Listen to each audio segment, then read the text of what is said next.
Friends, welcome to smart learning Adda. चलिए फिर से हम लोग कुछ क्वेश्चन को कवर करते हैं और ये चौथा दिन है हमारा ऑब्जेक्टिव क्वेश्चन का जो सिलसिला हमने शुरू किया है क्लास 12th के लिए और नीट प्रिपरेशन के लिए। जो भी बच्चे 2024 में क्लास ज्वाइन किए हैं और जो 25 में पेपर देने वाले हैं उनके लिए बहुत ही इंपॉर्टेंट है। एनसीईआरटी का यहाँ पे डिटेल्ड एक्सप्लेनेशन हम लोग देखने वाले हैं, ठीक है। तो चलिए देखते हैं आज का पहला क्वेश्चन कौन सा है। सबसे पहले हम लोग बात करेंगे आज के पहले क्वेश्चन में कि अंडप्रजक निम्नलिखित में से कौन है, यानी कौन सा ऐसा जीव है जो अंडा देता है। सर्प, मगरमच्छ, मुर्गी और इनमें से सभी। आंसर हो जाएगा हमारा इनमें से सभी। सर्प भी देता है, मगरमच्छ भी देता है और मुर्गी भी। मुर्गी का कोई डाउट होगा नहीं आप लोगों को। यहाँ पे सर्प को देख सकते हैं आप लोग अंडा द्वारा, और यहाँ पे देख सकते हैं आप लोग मगरमच्छ को, ठीक है। अब देखते हैं थोड़ा सा इसके बारे में क्या सोल्यूशन है। वे जीव जिनमें युग्मनज का विकास मादा के शरीर के बाहर होता है तथा वे कैल्शियम युक्त कठोर कवच से ढके रहते हैं उन्हें अंडप्रजक कहते हैं। इनमें अंडे के स्फुटन से ही जो शिशु जो होती है यानी बच्चे जो होते हैं संतति वो उत्पन्न होते हैं।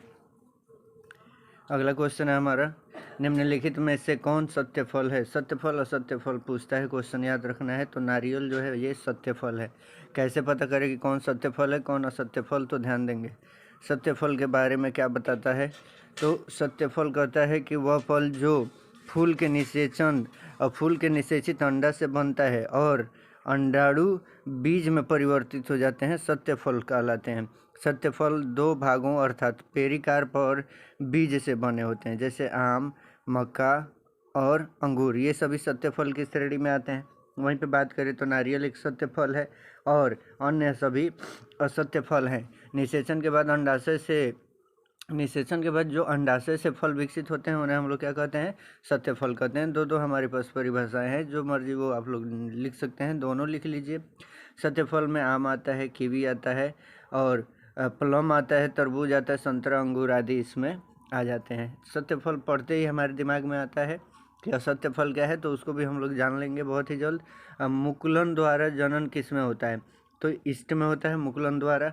पेनिसिलियम और पैरामीशियम और ईस्ट, इनमें से सभी, तो ईस्ट हो जाएगा हमारा सही। अब मुकुलन की विधि को यहाँ पे आप लोग इमेज द्वारा जरूर दिखाइएगा। मुकुलन विधि का संबंध लैंगिक जनन से है। इस विधि में अलैंगिक जनन ध्यान में रखना है और मुकुलन जो होता है वो अलैंगिक जनन का ही हिस्सा होता है। इस विधि में एक कोशीय कवक ईस्ट की व्यवस्था कोशिका के ऊपर बल्ब की तरह छोटा सा उभार प्रकट हो जाता है और जो आकार में धीरे धीरे बढ़ने लगता है, इसे मुकुल कहते हैं। और शरीर का केंद्रक दो भागों में धीरे धीरे बढ़ जाता है और उनमें से केंद्रक जो होता है एक केंद्रक मुकुल में आ जाता है जो नया वाला बना है। नए मुकुल से नया मुकुल बन जाता है, यानी अब ये जो मुकुल बना है यह क्रिया कई बार दोहराई जाएगी और सेम यही क्रिया दोहरा करके ईस्ट कोशिकाओं की एक चैन बन जाएगी जिसको कॉलोनी तैयार करना कह सकते हैं। अब मुकुल जो होगा पैतृक जीव से अलग होकर के एक पूर्ण शरीर यानी पूर्ण जीव बना लेगा, ठीक है। अगला देखते हैं। अगला हमारा निम्नलिखित में से कौन मिथ्या फल है। मिथ्या को ही असत्य कहते हैं। चलिए आपका डाउट यहाँ पे ये भी ख़त्म कर देते हैं। तो सेब जो है वो कौन सा फल है, तो वो मिथ्या फल है। असत्य फल जिसको हम लोग कहते हैं फॉल्स फ्रूट जिसको कहते हैं। असत्य फल में क्या देखने को मिलता है, तो जब फल केवल अंडाशय से विकसित होता है तो फल को एक वास्तविक फल कहा जाता है, जैसे आम, नारियल। और जब फल का निर्माण अंडाशय के अलावा फूल के आकार के कैलिक्स, कोरोला, थैलेमस आदि से है, तो इस कंडीशन में फल को आभासी फल कहा जाता है, जैसे सेब हो गया, स्ट्रॉबेरी हो गया या फिर नाशपाती हो गया। झूठे फलों को स्यूडो फ्रूट या फिर स्यूडोपोड भी कहा जाता है। स्यूडोपोड भी कहा जाता है। ऐसे फलों के उदाहरण में स्ट्रॉबेरी, अनानास, शहतूत, सेब, नाशपाती आदि आते हैं। एग्जाम्पल याद रखना है। असत्य फल को फिर से देखें तो वे फल जो बिना निषेचन की प्रक्रिया के बन जाए, एकदम शॉर्टकट, जिसमें निषेचन ना हो और वो बन जाए, तो उसे हम लोग असत्य फल कहते हैं। यह एक गौण फल के नाम से भी जाना जाता है। इसमें कुछ मांस अंडाशय से नहीं बल्कि कुछ आसन्न उत्तकी यानी बाहरी कार्पेल से भी प्राप्त होता है। आगे बढ़ते हैं, सबको नोट डाउन कर लीजिएगा आप लोग। अगला है, इनमें से द्विखंडन किस में पाया जाता है, तो अमीबा में द्विखंडन पाया जाता है। आप लोगों को पता है द्विखंडन की प्रक्रिया को आप लोग फिगर ड्रॉ करके बना सकते हैं ऑब्जेक्टिव वाले नोट्स में। और समसूत्री समसूत्री क्या है? माइटोटिक, जिसको हम लोग कहते हैं विभाजन के माध्यम से अपनी आनुवंशिक सामग्री की नकल बनाने के बाद कोशिका बराबर आकार की 2 संतति कोशिकाओं में विभाजित हो जाती है। इसको हम लोग क्या कहते हैं? द्विखंडन कहते हैं। ठीक है, आगे बढ़ते हैं।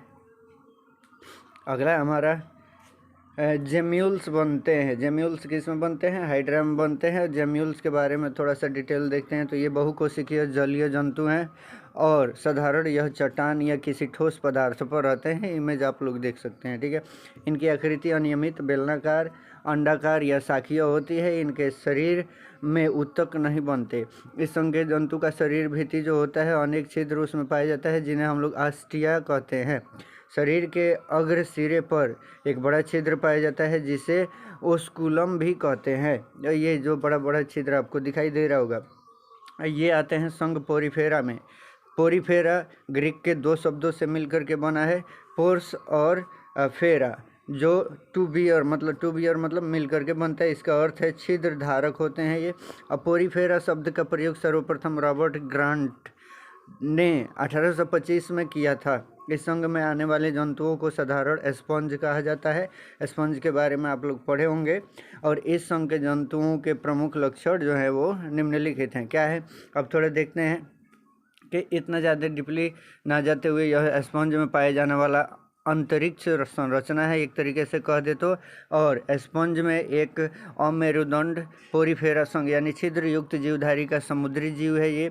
और यह मीठे एवं खारे पानी में भी पाया जाता है। यह जंतु निबह यानी कॉलोनी बना करके अपने आधार से चिपके रहते हैं, एक तरीके से ग्रुप बना करके। और यह मात्र ऐसे जंतु हैं जो चल फिर नहीं सकते, और ये लाल एवं हरे आदि कई रंगों के होते हैं।